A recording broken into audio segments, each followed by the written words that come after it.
Nelson Mandela's autobiography, Long Walk to Freedom, is one of those books that just sticks with you. It's an incredible story of resilience.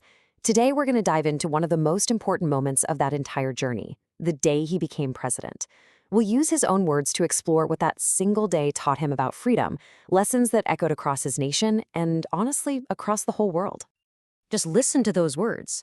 On May 10th, 1994, this wasn't just part of a speech. It was a promise. A promise to a brand new South Africa and to the world.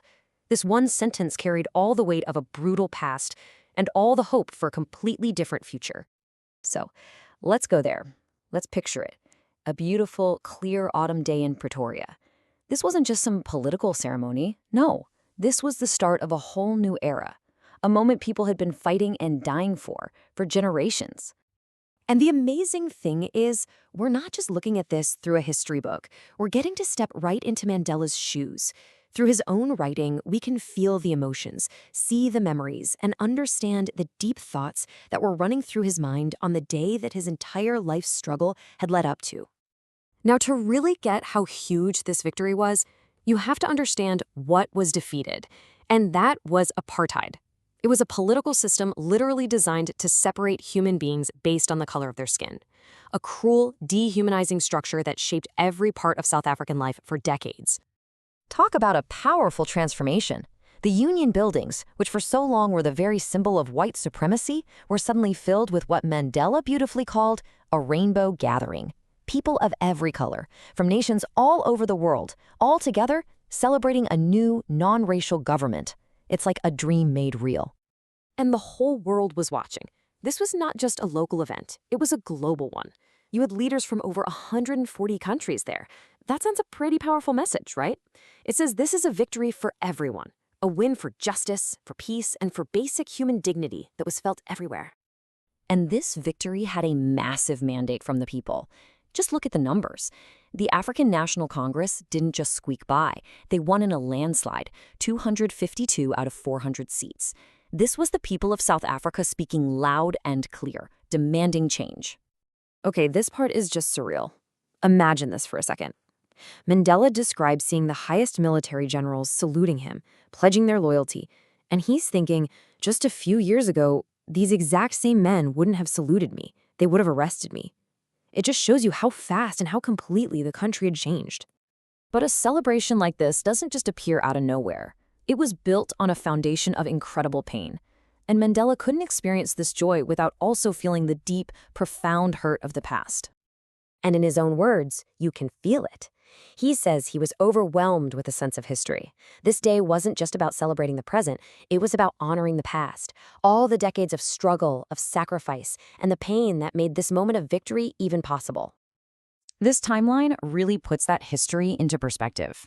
In the early 20th century, this system of racial domination gets built. For decades, it creates one of the most inhumane societies you can imagine. And then, finally, in the very last decade of that same century, it's torn down for good. The damage apartheid caused was just immense.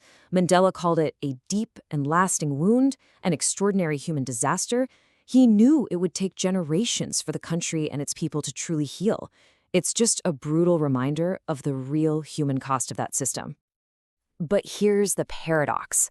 From that deep wound, something incredible emerged.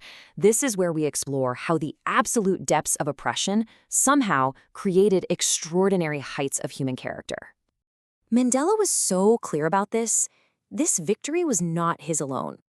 He saw himself as simply the sum of all the sacrifices made by countless African patriots, men and women who gave literally everything for the dream of a free South Africa. And he made sure to honor them, the giants on whose shoulders he stood, people like the Oliver Tambos, the Walter Sisulu, and so many others. To him, these weren't just names, they were symbols of incredible courage, wisdom, and generosity. Now this is a profound and maybe even unsettling thought for Mandela. He wondered if it was possible for that kind of extraordinary character to be created without the fire of oppression. It shows you his belief that the real wealth of South Africa wasn't in its gold mines, but in its people. You know, he really learned what courage means in the struggle itself. He saw his friends and comrades endure unimaginable torture without breaking, And that's where he got this definition. Courage isn't about not feeling fear. It's about feeling it and triumphing over it anyway. So now let's zoom in on Mandela's own personal story. Because his idea of freedom wasn't some fixed thing. It was a hunger that grew and changed right along with him. You can really see his idea of freedom evolve in stages. As a boy, freedom was simple, running in the fields, swimming in a stream. As a student, it was those temporary freedoms, like staying out late. Then, as a young man, it was about the freedom to have a family and a career. But then, his personal hunger for freedom became something so much bigger. It became a hunger for the freedom of all his people. And this was his big realization. His freedom was completely tied up with everyone else's. He understood he could never be truly free if his people were still in chains. Their struggle was his struggle. Their chains were his chains. Which brings us to the last and maybe the most challenging part of his philosophy. This idea that the walk to freedom isn't over until every single person is liberated. Now, this is a radical idea. It completely challenges how we usually think about freedom. Mandela argued that the oppressor is a prisoner, just like the oppressed. So how could that possibly be true? Well, here's his logic, and it's profound.